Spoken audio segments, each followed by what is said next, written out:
Welcome back. In this video, we will discuss 30 most expected MCQs from amines and diazonium salt chapter. These questions are exam oriented, concept based and highly important for your exam. So let's start. Before starting the chapter, मैं आपको एक brief overview दे देती हूँ chapter का कि इस chapter में क्या क्या इम्पोर्टेंट है. हार्डली इसमें से 4-5 जगह एरियाज़ ऐसे हैं जहाँ से क्वेश्चन आता है. सो मैं आपको वो सारे एरियाज़ बता देती हूँ. सबसे पहले जो बहुत बार है वो ये मेथड ऑफ प्रिपरेशन से ये रिएक्शन पूछा है कि जब नाइट्रो कंपाउंड है, यानी कि जब नाइट्रोबेंजीन जब है, तो जब इसका रिडक्शन कराते हैं SnHCl FeHCl इनके साथ, तो ये क्या बनाता है, एनिलीन बनाता है. This is very important reaction. ये बहुत बार एग्जाम में पूछी है. ठीक है. सेकेंड जो रिएक्शन है दैट इज़ हॉफमैन अमोनोलिसिस भी पूछा है. हॉफमैन अमोनोलिसिस में बेसिकली क्या होता है, आपके पास है अल्काइल हैलाइड. जब आप इसमें अमोनिया डालते हैं तो क्या बनता है, RnH2 एंड HX निकल जाता है. तो ये प्राइमरी बना. अगेन जब ये जो प्राइमरी अमाइन है, अगर हम इसकी रिएक्शन करते हैं अगेन एल्काइल हैलाइड के साथ, तो यहाँ से H, यहाँ से X, HX बनता है और सेकेंडरी अमाइन की फॉर्मेशन हो जाती है. ये R R2 and NH secondary की प्रिपरेशन हो जाती है. तो इसमें सेकेंडरी को रिएक्ट कराएंगे तो टर्शरी की प्रिपरेशन हो जाएगी, और टर्शरी को कराएंगे तो क्वाटनरी अमोनियम सॉल्ट की फॉर्मेशन हो जाएगी. ठीक है. सो ये दो रिएक्शंस मैंने आपको बता दी, मेथड ऑफ प्रिपरेशन से इंपॉर्टेंट है. थर्ड रिएक्शन इंपॉर्टेंट है, that is Hofmann degradation reaction या हॉफमैन ब्रोमोमाइड रिएक्शन.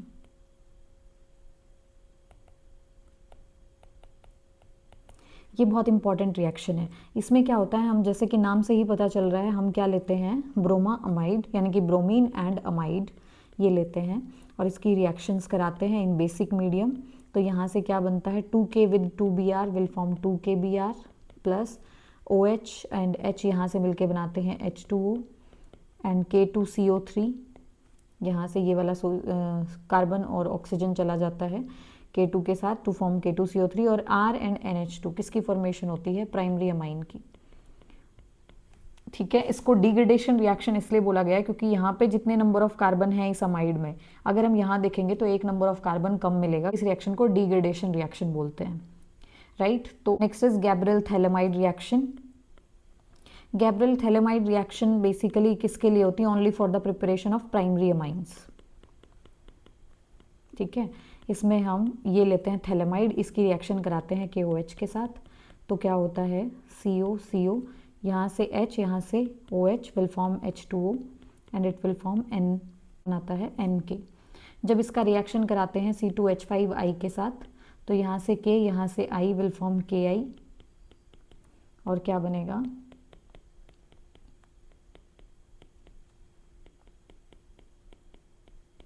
ठीक है. और जब इसे C2H5 का क्या करते हैं हम, हाइड्रोलिसिस, तो हाइड्रोलिसिस में यहाँ N के साथ 2 हाइड्रोजन चले जाते हैं, तो क्या बनता है, C2H5NH2 एंड थैलिक एसिड की फॉर्मेशन हो जाती है. राइट. तो ये रिएक्शन भी इंपॉर्टेंट है, बट इस रिएक्शन से इस तरह से भी क्वेश्चन पूछा जा सकता है कि इसका लिमिटेशन से बेसिकली क्वेश्चन पूछा जा सकता है क्या, कि एराइल हैलाइड्स जो है ना, इसमें यूज़ नहीं कर सकते हम. जो यहाँ पे अल्काइल हैलाइड हमने यूज़ किया ना, तो इसमें एराइल हैलाइड हम यूज़ नहीं कर सकते. एराइल हैलाइड नहीं यूज़ कर सकते, इसका मतलब एराइल अमाइन भी नहीं बना सकते. ठीक है. तो जो गैब्रियल थैलेमाइड रिएक्शन है वो किसके लिए, specially for the preparation of aliphatic primary amines. ये क्वेश्चन भी प्रीवियस ईयर में पूछा गया है कि गैब्रियल थैलेमाइड रिएक्शन किसकी प्रिपरेशन से यही क्वेश्चन बनते हैं. सेकेंड आता है फिजिकल प्रॉपर्टीज़. फिजिकल प्रॉपर्टीज से जो क्वेश्चन बनते हैं, फिजिकल प्रॉपर्टीज से ये है कि सॉल्युबिलिटी और boiling point. Right. Solubility and boiling point. Solubility क्या है, देखिए हमें पता है कि जो प्राइमरी अमाइंस है उनके अंदर हाइड्रोजन बॉन्डिंग ज़्यादा होती है.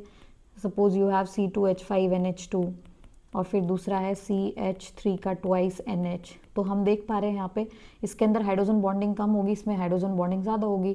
तो प्राइमरी में हाइड्रोजन बॉन्डिंग ज़्यादा होती है. कंपेरेबल मोलर मासेस होने चाहिए सबके, तब कंपैरिजन कर पाएंगे हम. एंड टर्शरी में सबसे कम होती है. ठीक है. तो बॉइलिंग पॉइंट का ऑर्डर भी यही होगा. और आपको पता है कि हाइड्रोजन बॉन्डिंग अगर बढ़ती है तो सॉल्युबिलिटी भी बढ़ती है वाटर के अंदर, तो सॉल्युबिलिटी का भी ऑर्डर क्या रहेगा, primary then secondary then tertiary. ठीक है, तो सेकेंड जो फिजिकल प्रॉपर्टी से क्वेश्चन बनता है, जो भी एचटेट में कभी पूछा गया है वो यहीं से पूछा गया है। सो नेक्स्ट देख लेते हैं केमिकल रिएक्शन से, जो अमाइंस है उसकी केमिकल रिएक्शन से क्या क्वेश्चन पूछे जाते हैं। अमाइंस की केमिकल रिएक्शन से बेसिकली सबसे पहले जो सबसे इंपॉर्टेंट है वो है कार्बाइल अमाइन टेस्ट या आइसोसाइनाइड टेस्ट। ठीक है, तो इस टेस्ट में क्या होता है, हमारे पास क्या है, एक अमाइन, जब उसकी रिएक्शन कराते हैं किसके साथ, क्लोरोफॉर्म एंड KOH के साथ, तो क्या बनता है 3K with 3Cl 3KCl 3H2O और बनता है RNC। एक फाउल स्मेल आती है किसकी, आइसोसाइनाइड की। ठीक है, और ये टेस्ट हम यूज़ करते हैं किस लिए, प्राइमरी अमाइंस को सेकेंडरी और टर्शरी से डिस्टिंग्विश करने के लिए। ये क्वेश्चन जो है पेपर में बहुत बार पूछा गया है, so this is very important, carbylamine test. Second यहाँ से जो एक टेस्ट पूछा जाता है, केमिकल रिएक्शन में ही आ जाएंगे ऑब्वियसली ये भी, हिंसबर्ग टेस्ट।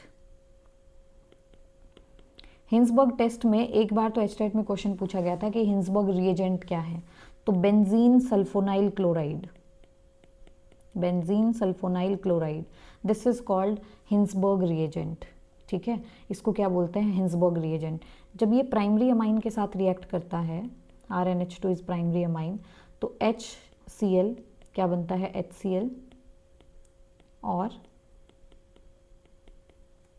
यहाँ पे आ जाता है NHR। और जो ये प्रोडक्ट बना है this is soluble in KOH, क्योंकि जब इसकी फर्दर KOH के साथ भी रिएक्शन कराएंगे ना तो H और OH मिलके वाटर बना देंगे और यहाँ पे K इसको डिस्प्लेस कर देगा। तो हम ये कह सकते हैं कि जो ये प्रोडक्ट बना है this is soluble in KOH। ठीक है, जबकि अगर हिंसबर्ग रिएजेंट के साथ यानी कि बेंजीन सल्फोनाइल क्लोराइड के साथ अगर हम सेकेंडरी अमाइन लेंगे तो एक ऐसा प्रोडक्ट बनेगा which is insoluble in KOH। और अगर टर्शरी अमाइन के साथ हिंसबर्ग टेस्ट कराएंगे यानी कि हिंसबर्ग रिएजेंट की रिएक्शन कराएंगे तो कोई भी प्रोडक्ट नहीं बनेगा, यानी कि रिएक्शन ही नहीं होगी। ठीक है, तो ये यहाँ से ये 2 टेस्ट से क्वेश्चन आए हैं आज तक, ये भी कवर हो जाता है। क्वेश्चंस आए हैं लाइक जो एनिलीन की रिएक्शंस है, जैसे कि एनिलीन का रिएक्शन जब हम कराएंगे ब्रोमीन वाटर के साथ तो क्या होगा, 2,4,6 ट्राइब्रोमो एनिलीन बनेगा।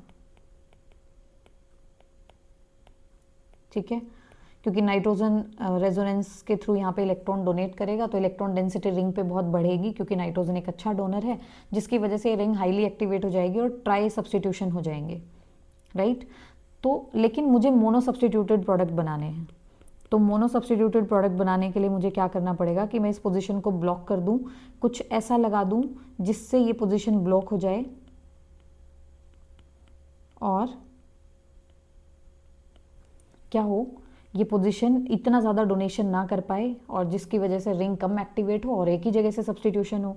तो इसका हम क्या करा देंगे, एसिटिक एनहाइड्राइड के साथ, यानी कि यहाँ पे एसिटिलेशन करा देंगे। तो यहाँ से क्या हो जाएगा, CH3 COOH निकल जाएगा और ये पोजीशन आ जाएगी NHCOCH3। अब अगर हम इसका ब्रोमिनेशन कराएंगे तो एक जगह से ब्रोमिनेशन होगा, यानी कि ऑर्थो और पैरा प्रोडक्ट बनेंगे। ठीक है, ये एक बेसिक कॉन्सेप्ट है यहाँ से समझने के लिए। राइट, उसके बाद एक क्वेश्चन यहाँ से बनता है, वह यहाँ से बनता है कि आपके पास एनिलीन है। ठीक है, तो जब आप इसका नाइट्रेशन कराते हैं तो नाइट्रेशन कराने पे क्या होता है, एक अनएक्सपेक्टेड मेटा प्रोडक्ट बन जाता है। ऑर्थो पैरा तो बनते ही हैं, प्लस में मेटा प्रोडक्ट भी बनते हैं। एक प्रोडक्ट अनएक्सपेक्टेड बन जाता है मेटा नाइट्रो एनिलीन, और वो भी कम नहीं, बहुत हाई अमाउंट में बन जाता है। तो इसका रीज़न पूछते हैं कि ये क्यों बना है। ये क्वेश्चन भी एक बार पूछा गया है कि ऐसा क्यों बना। ठीक है, कि अनएक्सपेक्टेड मेटा प्रोडक्ट क्यों बना है। तो अनएक्सपेक्टेड मेटा प्रोडक्ट बनने का रीज़न क्या है कि यहाँ पे जो ये एनिलीन है, यहाँ पे क्योंकि रिएक्शन किसकी प्रेजेंस में हो रही है, एसिड की प्रेजेंस में, तो एसिड से आएगा H+ और NH2 कैसा ग्रुप है, बेसिक ग्रुप। तो एसिड और बेस मिलके क्या बना लेंगे यहाँ पे NH3+। और हमें पता है कि NH3+ एक कैसा ग्रुप है, it is a Meta directing group. NH3+ क्या है, मेटा डायरेक्टिंग ग्रुप है। HTET में ऐसे क्वेश्चन भी पूछे जाते हैं कि इनमें से कौन सा group ortho para directing group है, कौन सा मेटा डायरेक्टिंग ग्रुप है, ठीक है।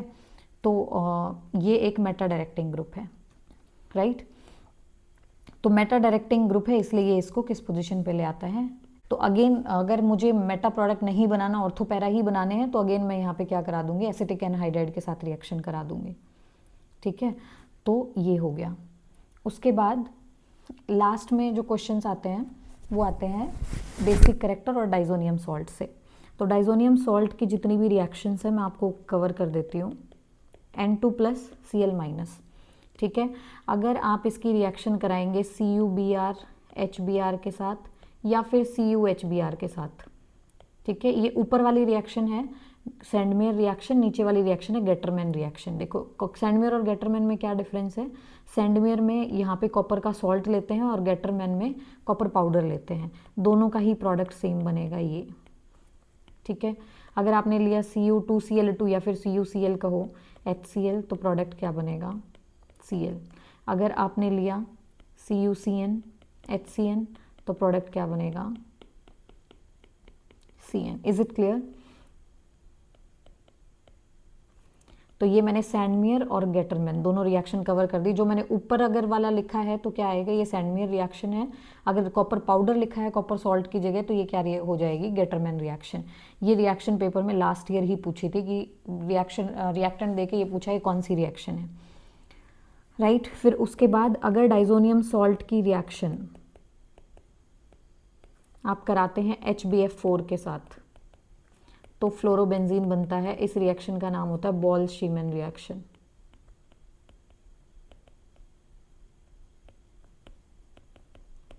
राइट।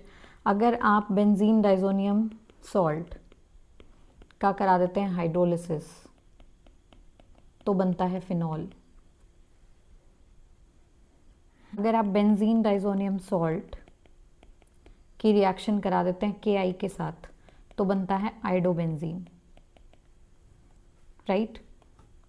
अगर आप बेंजीन डाइजोनियम सॉल्ट की रिएक्शन कराते हैं किसके साथ, H3PO2 + H2O के साथ, तो यहाँ से वो यहाँ पे जाके क्या बन जाता है, H3PO3 + HCl + N2, और क्या बनता है, बेंजीन।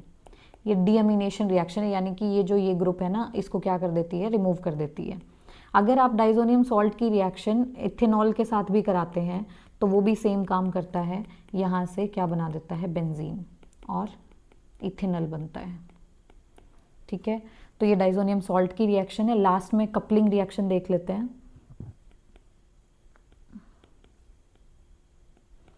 कपलिंग रिएक्शन में क्या है, आपके पास है बेंजीन डाइजोनियम सॉल्ट, आप इसकी रिएक्शन कराइए फिनॉल के साथ इन बेसिक मीडियम, तो क्या होगा, H with Cl will form HCl,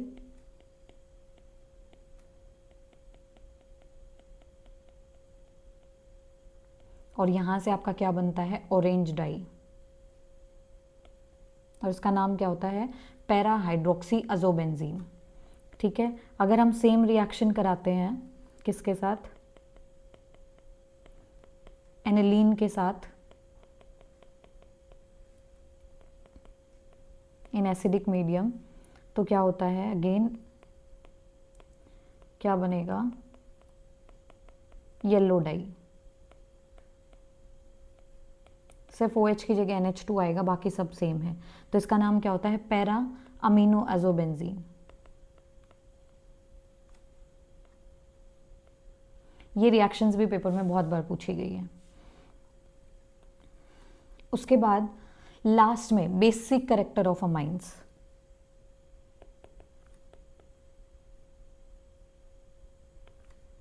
basic character of amines में आपको एक बात याद रखनी है कि अमाइंस जो है उनमें अगर मैं डायरेक्ट रिजल्ट पे बात करूं, तो सेकेंडरी अमाइंस जो होते हैं वो क्या होते हैं, सबसे ज़्यादा basic in aqueous medium, aqueous phase की बात कर रही हूँ, एक्वस मीडियम में, क्योंकि ये क्विक रिवीजन है इसलिए मैं बहुत ज़्यादा डीप में नहीं जा रही, क्योंकि मेरा टारगेट है क्वेश्चंस कराना।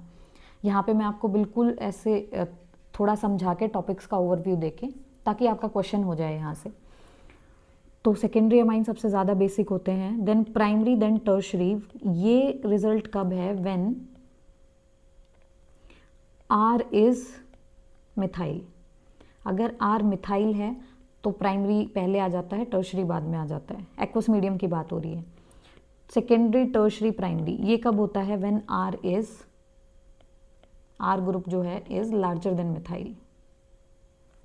तो जब R group larger than methyl है तो हमें ये अमाइंस का बेसिक कैरेक्टर इस हिसाब से देखना है। उसके बाद अगर कोई पूछे कि एलिफेटिक और एरोमेटिक अमाइंस में कौन ज़्यादा बेसिक होते हैं, एक्चुअली ये कोई अमाइन है एलिफेटिक और ये है एरोमेटिक। तो बेसिक कैरेक्टर का मतलब क्या है कि ये किसी को अपना लोन पेयर दे या H+ को अपना लोन पेयर दे, वही मतलब है। तो जिसके पास अवेलेबल है इजीली देने के लिए वो क्या होगा? ज़्यादा बेसिक। तो इसके पास अवेलेबल है, लेकिन इसका लोन पेयर यहाँ रेजोनेंस में भी तो यूज़ होगा ना, तो इसके पास लेस अवेलेबल है एज कम्पेयर टू दिस। इसीलिए एलिफेटिक अमाइंस जो हैं वो क्या होते हैं? ज़्यादा बेसिक होते हैं as compare to aromatic amines. ठीक है, तो आई होप आपका यहाँ से क्वेश्चन हो जाना चाहिए। जब बेसिक कैरेक्टर ऑफ अमाइंस देखते हैं गैसियस फेज में, तो हम प्लस आई इफेक्ट के बेसिस पे बात करते हैं। सिर्फ प्लस आई इफेक्ट काम करता है। ठीक है, और प्लस आई इफेक्ट यानी कि जितने ज़्यादा देने वाले होंगे उतनी नाइट्रोजन पे इलेक्ट्रॉन डेंसिटी बढ़ेगी, उतना ही नाइट्रोजन आगे डोनेट कर पाएगा। तो इसीलिए प्लस आई इफेक्ट के बेसिस पे टर्शरी सबसे ज़्यादा बेसिक होता है, then secondary, then primary. This is about the gaseous phase. लेकिन अगर मैं एक्वस फेज में बात करूँ तो 3 चीज़ें काम करती हैं। प्लस आई इफेक्ट भी काम करता है, हाइड्रोजन बॉन्डिंग भी काम करती है, और स्टेरिक हिंड्रेंस भी काम करता है। तो इन तीनों फैक्टर्स से कंक्लूड करके ये 2 ऑर्डर निकाले जाते हैं। ठीक है, आई होप आपको ये क्लियर होगा। Now let's start the question practice. So let's start with the question number 1. So the first question is a compound X with molecular formula C3H9N react with C6H5SOCl2 to give a solid insoluble in alkali. Identify X and give the IUPAC name of the product. Write the reaction involved. So देखिए, अगर अभी मैंने आपको बताया था this is Hinsberg reagent. ये क्या है? Benzene sulfonyl chloride. ठीक है, जब इसकी रिएक्शन अगर हम प्राइमरी अमाइन के साथ कराते हैं तो एक ऐसा प्रोडक्ट बनता है जो कि बेस में सॉल्युबल था, लेकिन इसने क्या बोला है कि एक ऐसा प्रोडक्ट बन रहा है जो कि बेस में इनसॉल्युबल है। बेस में इनसॉल्युबल है यानी कि क्या है वो? सेकेंडरी, क्योंकि टर्शरी तो रिएक्ट ही नहीं करता। तो इसका मतलब ये जो दिया हुआ है ये कैसा अमाइन है? Secondary amine. तो एक सेकेंडरी अमाइन बना लेते हैं। यू कैन सी यहाँ से ये जो बना ये क्या है? Secondary amine C3H9 and N, ये इसका फॉर्मूला है। ठीक है, तो इस आपसे यही पूछा है कि ये X है क्या? तो X क्या है? X है सेकेंडरी अमाइन। इसका नाम क्या है? इसका IUPAC नेम क्या है? N methyl ethane amine. और अगर रिएक्शन में आपसे ABC देके प्रोडक्ट पूछे तो क्या बनेगा? H यहाँ से, Cl यहाँ से, HCl निकल जाएगा, क्या बनेगा? N यहाँ से जोड़ेगा और ये बन जाएगा। तो आपसे पूछे कि ये प्रोडक्ट क्या है? This product is insoluble in alkali. Right, I hope आपको क्लियर होगा। विच of the following is the strongest base? इनमें से सबसे स्ट्रॉन्ग बेस कौन सा है? You can see this is aromatic amine, this is also aromatic amine, this is, ये क्या है? इसमें NH2 जो है वो डायरेक्टली इससे कनेक्टेड नहीं है, यानी कि यहाँ पे लॉन पेयर जो है वो किस में यूज़ होगा? रेजोनेंस में। जो फर्स्ट वन है उसमें इलेक्ट्रॉन किस में यूज़ होगा? जो नाइट्रोजन का लॉन पेयर वो रेजोनेंस में यूज़ होगा। ठीक है, इसमें भी क्या होगा? रेजोनेंस। तो यहाँ पे भी रेजोनेंस में यूज़ हो जाएगा, यहाँ पे भी क्या होगा? रेजोनेंस। इसमें भी रेजोनेंस में यूज़ हो जाएगा। बट यू कैन सी यहाँ पे नाइट्रोजन जो है वो डायरेक्टली किससे कनेक्टेड नहीं है? रिंग से कनेक्टेड नहीं है, तो यहाँ पे रेजोनेंस नहीं होगा, यानी कि किसी और को, यानी कि H+ को देने के लिए इसका इलेक्ट्रॉन सबसे पहले अवेलेबल है।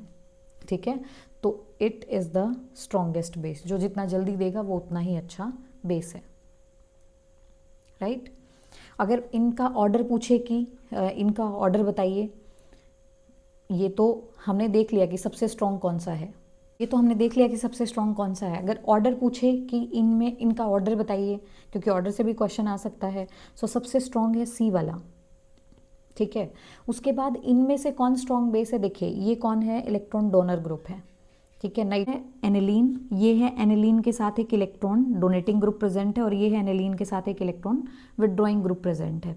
तो आपको याद रखना है, देखिए कि जब ये इलेक्ट्रॉन डोनेट करेगा तो ये क्या बन जाएगा, सपोज H+ को इसने इलेक्ट्रॉन दिया तो एनिलीन क्या बनता है, एनिलीनियम आयन में कन्वर्ट होता है, ठीक है। तो जब इसके साथ इलेक्ट्रॉन डोनेटिंग ग्रुप अटैच होगा तो इलेक्ट्रॉन डोनेटिंग ग्रुप क्या करेगा, इस एनिलीनियम आयन को स्टेबलाइज करेगा बाय डोनेटिंग इलेक्ट्रॉन, ठीक है। तो इसीलिए तो क्या है कि ये इसको क्या करेगा, स्टेबलाइज करेगा। इसका मतलब हम कह सकते हैं कि इलेक्ट्रॉन डोनेटिंग ग्रुप क्या करेगा, बेसिक करैक्टर को इंक्रीज करेगा, जबकि electron withdrawing group basic character को डिक्रीज करेगा, ठीक है। तो यानी कि अगर बेसिक करैक्टर का ऑर्डर पूछेंगे तो सबसे ज़्यादा बेसिक होगा सी वाला, क्योंकि इसमें रेजोनेंस नहीं है। उसके बाद कौन होगा, मैंने बताया कि electron donating group basic character को क्या कर देता है, इंक्रीज, तो फिर होगा बी वाला। फिर उसके बाद कौन होगा, ए वाला। और इलेक्ट्रॉन विड्रॉइंग ग्रुप क्या कर देता है, बेसिक करैक्टर को डिक्रीज, इसीलिए ये क्या होगा सबसे लास्ट में। So this will be the correct order. Next question is, आपसे पूछा है कि प्रोडक्ट क्या होगा, तो देखिए ये है, मैंने आपको बताया SnHCl क्या करेंगे, NO2 को किस में कन्वर्ट कर देंगे, NH2 को, और बाकी रहेगा अनअफेक्टेड। ये हो गया A। CH3COCl, अगेन क्या करेंगे, Cl यहाँ से, H यहाँ से, HCl रिमूव होगा और क्या बनेगा,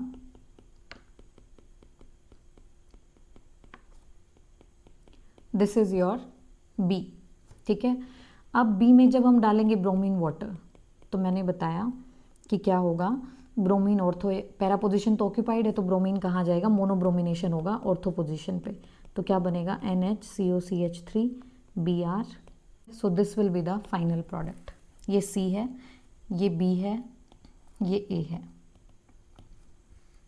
आई होप आपको क्लियर होगा। बेसिक क्वेश्चन है, हेक्सेन 1,6 डायमाइन इसका नाम है, लेकिन इस क्वेश्चन को मैंने इसलिए लिया है क्योंकि hexane 1,6 diamine plus adipic acid को मिला के क्या बनता है, नाइलॉन 6,6, ठीक है। तो नाइलॉन 6,6 के मोनोमर्स कौन है, hexane 1,6 diamine and adipic acid. तो ये बात समझाने के लिए मैंने इस क्वेश्चन को ले लिया था। Benzene diazonium chloride react with phenol to give orange dye at 0 degree Celsius. The reaction is known as coupling reaction. मैंने अभी आपको समझाया था कि बेंजीन डाइजोनियम क्लोराइड जब रिएक्ट करता है फिनॉल के साथ, राइट, ऐसे बेसिक मीडियम में, तो क्या होता है, पैरा हाइड्रोक्सी अजोबेंजीन बनता है, जैसे जो कि कैसी डाई है, ऑरेंज डाई, और इस रिएक्शन का नाम क्या है, coupling reaction. Of the following statement about amines is correct. The lower aliphatic amines are gases, ये बात बिल्कुल करेक्ट है कि जो लोअर एलिफेटिक अमाइंस है वो गैसेज हैं और उनका फिशी ऑर्डर होता है। एनिलीन कलरलेस होता है, लेकिन जब उसका ऑक्सीडेशन कराते हैं तो वो वॉयलेट कलर में कन्वर्ट हो जाता है, ये बात भी ठीक है। Aniline is purified bye steam distillation, ये बात भी ट्रू है। तो ऑल ऑप्शंस आर करेक्ट। तो इसका आंसर क्या है, it's answer is D, all are correct. उसके बाद नेक्स्ट क्वेश्चन बहुत अच्छा क्वेश्चन है, ABC पूछा है। इसमें हमें पीछे की साइड से चलना पड़ेगा, ठीक है। तो देखिए यहाँ पे है CH3I और HNO2 के साथ रिएक्शन कराने पे OH आता है, ठीक है। तो जब एलिफेटिक अमाइंस की रिएक्शन HNO2 के साथ कराते हैं तो OH ग्रुप जुड़ता है, ठीक है। लेकिन वहीं जब एनिलीन की रिएक्शन HNO2 के साथ कराते हैं तो बेंजीन डाइजोनियम सॉल्ट बनता है।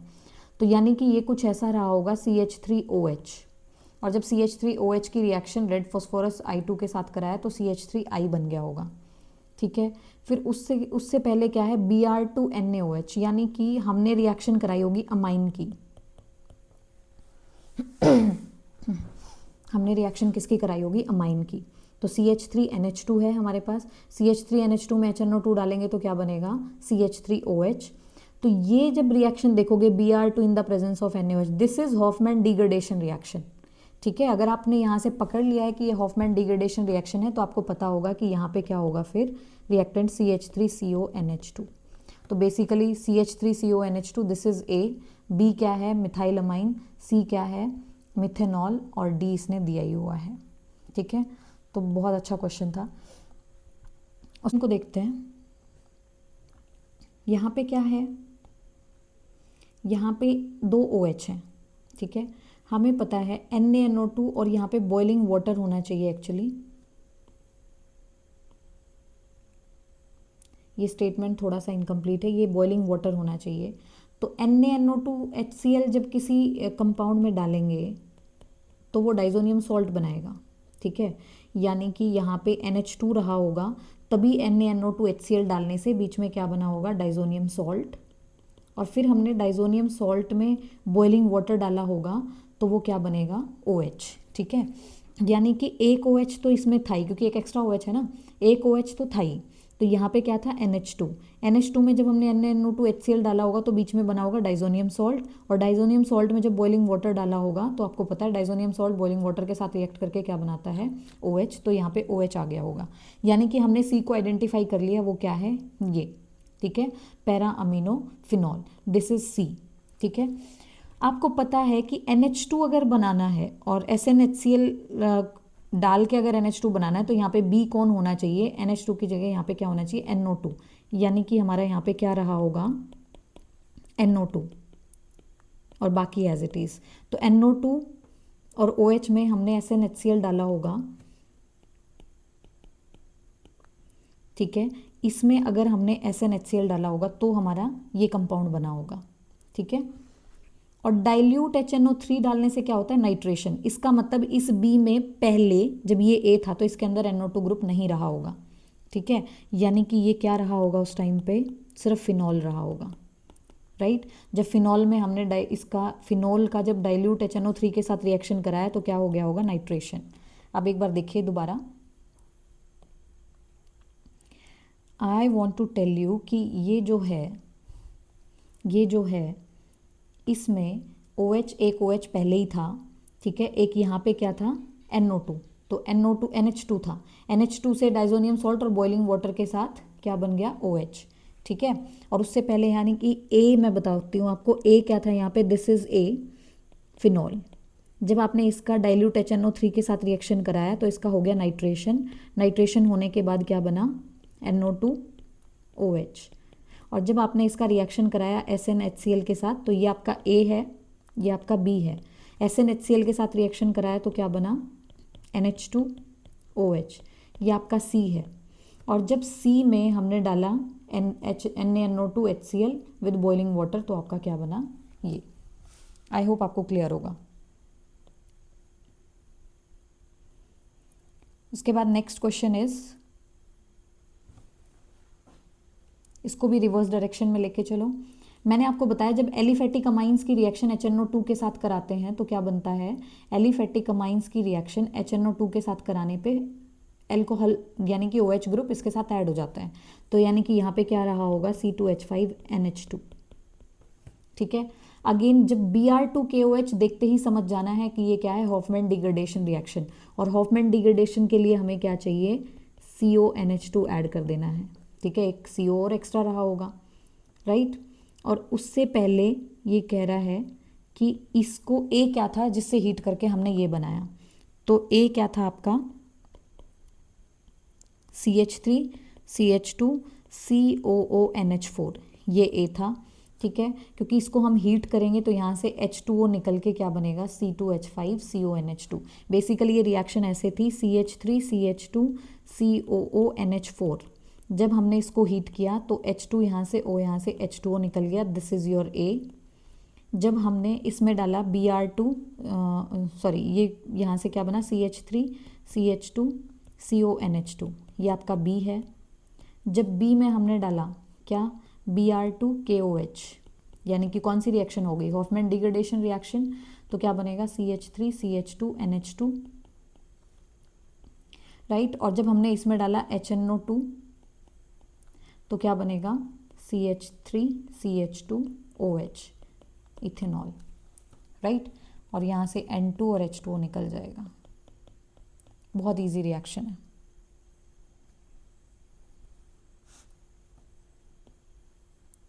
यू कैन सी मैंने हॉफमैन डिग्रेडेशन रिएक्शन से बहुत सारे क्वेश्चन रखे हैं क्योंकि वो एक बहुत इंपॉर्टेंट टॉपिक है। वहाँ से मैंने देखा है हर साल पेपर में क्वेश्चन मिलता ही है। उसके बाद नेक्स्ट क्वेश्चन इज, इसको भी ऐसे ही रिवर्स लेके चलेंगे।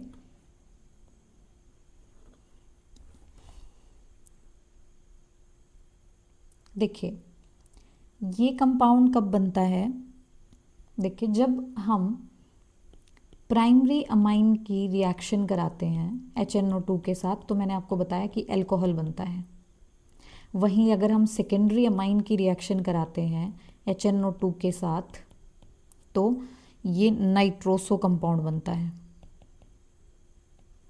ठीक है, जैसे कि ये बना हुआ है, इसका नाम क्या है, N मिथाइल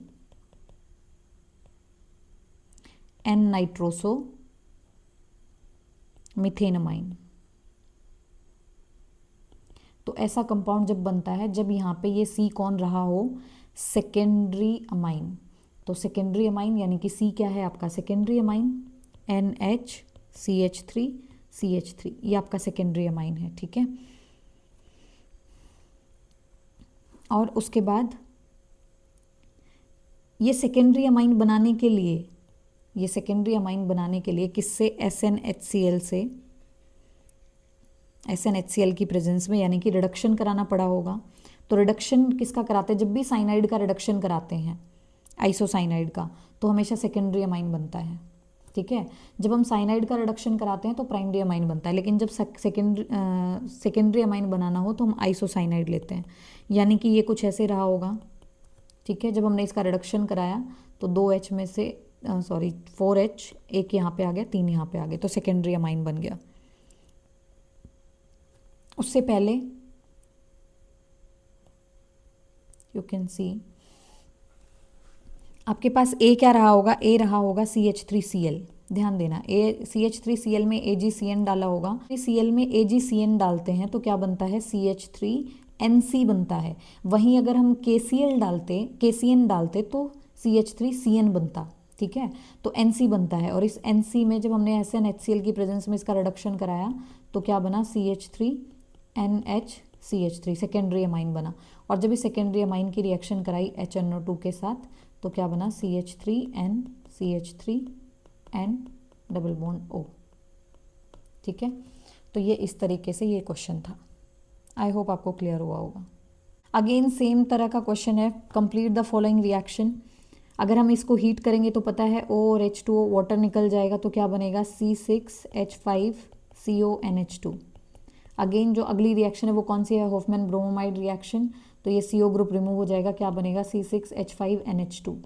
ठीक है, यानी कि एनिलीन।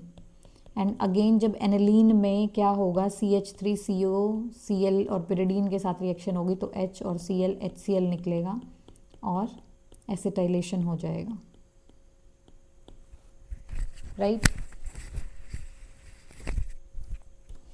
नेक्स्ट रिएक्शन इज, ये डाइजोनियम सॉल्ट से है। ये मेरे पास है C6H5N2 पॉजिटिव BF4 नेगेटिव। जब इस कंपाउंड में NaNO2 डाला जाता है इन द प्रेजेंस ऑफ कॉपर, तो यहाँ से नाइट्रोबेंजीन बनता है। ठीक है, BF3 निकल जाता है, एक F Na के साथ NaF बना लेता है, N2 निकल जाता है और NO2 बनता है। आपको पता है जब NO2HCl, जब नाइट्रोबेंजीन SnHCl के साथ रिएक्शन करता है तो क्या बनाता है, एनिलीन। ठीक है, और एनिलीन जब क्लोरोफॉर्म और एल्कोहलिक KOH के साथ रिएक्शन करता है तो दिस रिएक्शन इज कार्बाइल अमाइन रिएक्शन, राइट। तो ये कार्बाइल अमाइन रिएक्शन है। तो कार्बाइल अमाइन रिएक्शन में क्या बनता है, एक फाउल स्मेलिंग कंपाउंड यानी कि आइसोसाइनाइड। ठीक है, so 3KCl and H2O will be removed, right. So ये रिएक्शन कौन सी थी, कार्बाइल अमाइन रिएक्शन। So question is, which of the following statement is not correct? Most alkyl amines are more basic than ammonia. Obviously ammonia से ज़्यादा basic होते हैं अल्काइल अमाइंस। ठीक है, क्योंकि वहाँ पे प्लस आर इफेक्ट भी ज़्यादा होता है, राइट। तो उस हिसाब से ये क्या होंगे, ज़्यादा बेसिक होंगे, तो ये बात करेक्ट है। PKb value of ethyl amine is lower than that of benzyl amine. PKb value lower होने का मतलब क्या है, pKb value lower, pKb value lower यानी कि केबी वैल्यू हायर, केबी वैल्यू हायर यानी कि बेस अच्छा, बेसिक करेक्टर ज़्यादा, ठीक है। तो pKb value of ethyl amine is lower than benzyl amine, ठीक है, बिल्कुल सही बात है। इथाइल अमाइन जो है वो बेंजाइल अमाइन से क्या होता है, ज़्यादा बेसिक होता है, तो ये बात भी करेक्ट है। उसके बाद CH3NH2 on reaction with nitrous acid, CH3NH2 जब HNO2 के साथ रिएक्शन करता है, मैंने आपको बताया, तो क्या प्रोड्यूस करता है, एल्कोहल, तो क्या बनाएगा, CH3OH। NO2 गैस नहीं बनेगी यहाँ से, CH3OH बनेगा, N2 बनेगा प्लस H2O बनेगा, ठीक है। तो ये स्टेटमेंट रॉन्ग है, तो इसका करेक्ट आंसर क्या हो जाएगा, answer number C. Next is which of the following is formed when aniline undergo Friedel Crafts reaction. जब एनालीन का फ्रिडल क्राफ्ट रिएक्शन होता है तो क्या बनता है, एनालीन हमें पता है कि एनालीन में NH2 ग्रुप क्या है, बेसिक, ठीक है, ये एक बेस है, और फ्रिडल क्राफ्ट रिएक्शन होती है AlCl3 यानी कि एक लुईस एसिड की प्रेजेंस में, ठीक है। तो ये लुईस एसिड इसके साथ मिलकर एक अडक्ट फॉर्मेशन कर लेता है, तो NH2 प्लस AlCl3 माइनस, ये प्रोडक्ट बनता है। So the correct answer is option number A. Same complete the following, यहाँ पे ये O है, NO2 है, तो NO2 in the presence of SnHCl क्या बनाएगा, NH2, और ये इसकी प्रेजेंस में इसका क्या हो जाएगा, दिस इज एसिटिक एनहाइड्राइड, तो एसिटिक एनहाइड्राइड की प्रेजेंस में इसका क्या हो जाएगा, यहाँ पे एसिटाइलेशन, यानी कि NH ग्रुप इस पोजीशन पे होगा, COCH3 बन जाएगा, ठीक है। तो ये प्रोडक्ट बनेगा। उसके बाद CH3Br जब KCN के साथ रिएक्ट करेगा तो क्या बनेगा, CH3CN, so this is a, और सब CH3CN का LiAlH4 की प्रेजेंस में रिडक्शन होगा, रिडक्शन मतलब एडिशन ऑफ हाइड्रोजन, तो ये क्या बनाएगा, CH3CH2NH2। So I have covered all the important questions, but still अगर कुछ रहता है तो इन क्वेश्चंस में कवर हो जाएगा। एक क्विक रिवीजन ले लेते हैं। Consider the following compound, aniline benzylamine, methyl N methyl aniline, dimethylamine, which compound give positive carbylamine test. हमें पता है कि कार्बाइल अमाइन टेस्ट कौन देता है, प्राइमरी अमाइंस, चाहे वो एलिफेटिक हो चाहे वो एरोमेटिक हो, ठीक है। तो एनिलीन देगा, ठीक है, बेंजाइल अमाइन भी देगा, N methyl aniline, N methyl aniline में यहाँ पे मिथाइल आ जाएगा ना, H रिमूव करके, तो वो सेकेंडरी हो जाएगा। डाई मिथाइल अमाइन सर क्या होगा, फर्स्ट एंड सेकेंड, यानी कि option number A. Next question is a compound A on treatment with Hinsberg reagent form a product which is insoluble in alkali. ये मैंने आपको ऑलरेडी बताया कि ऐसा कौन बनाता है, सेकेंडरी अमाइन, तो इनमें से हम देख लेंगे सेकेंडरी अमाइन कौन है, बी, तो this will be the answer. अगर बोले कि रिएक्शन ही नहीं हुई तो इसका मतलब टर्शरी अमाइन था। अगर एक ऐसा प्रोडक्ट बनाया था जो कि सॉल्युबल था बेस में, तो प्राइमरी अमाइन था। Next is all the incorrect statement is all primary amines give carbylamine test, बिल्कुल सही बात है, सब देते हैं। All compound giving carbylamine test respond to Hinsberg test, ये भी बात सही है क्योंकि प्राइमरी अमाइंस तो हिंसबर्ग टेस्ट भी देते हैं।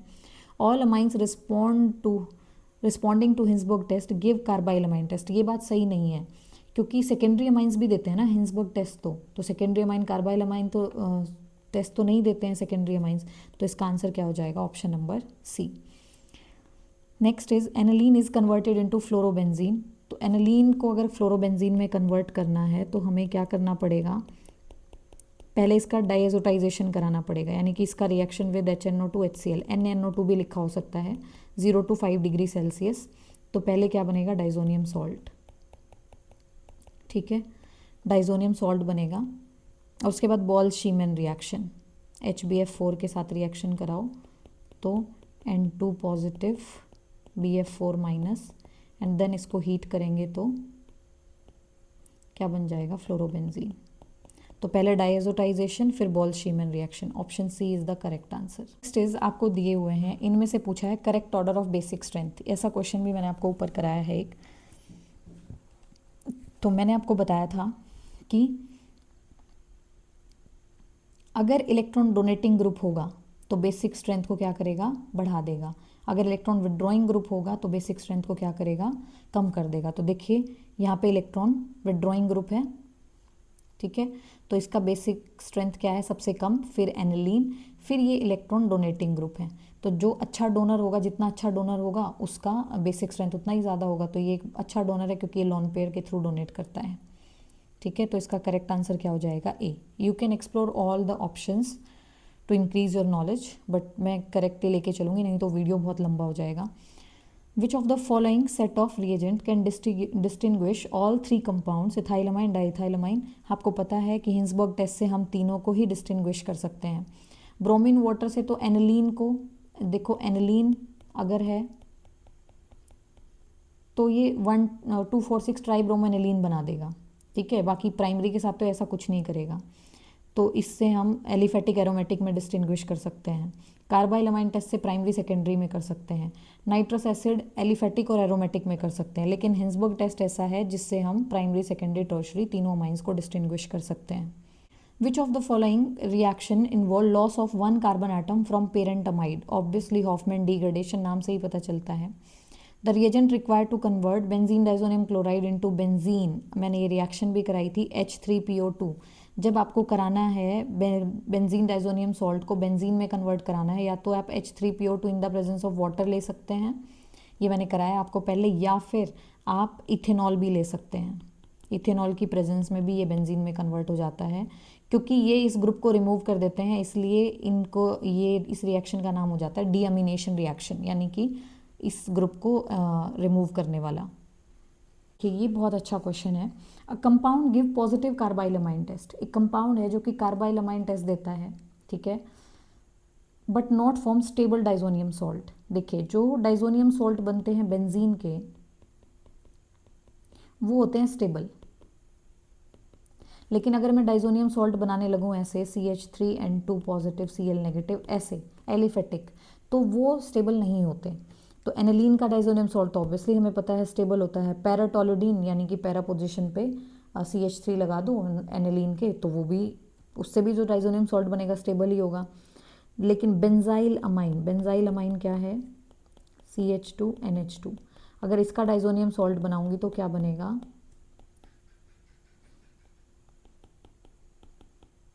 तो ये स्टेबल नहीं है। स्टेबल जब होता जब ये डायरेक्टली रिंग से कनेक्टेड होता, ठीक है। तो इसका करेक्ट आंसर क्या हो जाएगा, सी। ये एक स्टेबल डाइजोनियम सॉल्ट नहीं बनाएगा।